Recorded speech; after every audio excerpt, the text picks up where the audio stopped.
क्या ईरान और अमेरिका के बीच बातचीत के सारे दरवाजे बंद हो गए हैं? एएनआई की रिपोर्ट के मुताबिक ईरान के विदेश मंत्री सैयद अब्बास अरागाची ने साफ कर दिया है कि अब वॉशिंगटन के साथ किसी भी तरह की बातचीत का कोई मतलब नहीं है। अरागाची ने बीपीएस न्यूज को दिए अपने इंटरव्यू में कहा कि अमेरिका के साथ बातचीत का अनुभव बहुत कड़वा रहा है।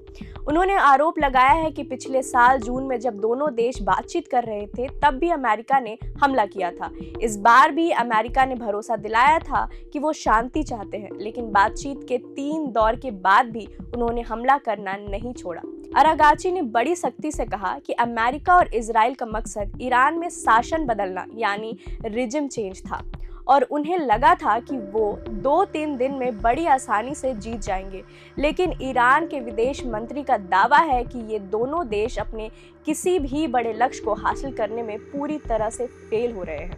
उन्होंने कहा, अमेरिका और इजराइल ने जो आक्रामकता दिखाई है उसी की वजह से पूरा इलाका अस्थिर हो गया है। आजकल पूरी दुनिया में तेल की कीमतें बढ़ रही हैं और सप्लाई में दिक्कत आ रही है। इस पर अरागाची ने साफ कहा कि इसका जिम्मेदार ईरान नहीं है। उन्होंने कहा कि होर्मुज़ जल डमरू मध्य यानी स्ट्रेट ऑफ होर्मुज़ को ईरान ने बंद नहीं किया है, बल्कि अमेरिका और इजराइल के हमलों और वहां से फैली असुरक्षा की वजह से जहाज वहां से गुजरने से डर रहे हैं। उन्होंने साफ शब्दों में कहा कि जो कुछ भी हो रहा है वो विदेशी दखलंदाजी का नतीजा है, ईरान का नहीं।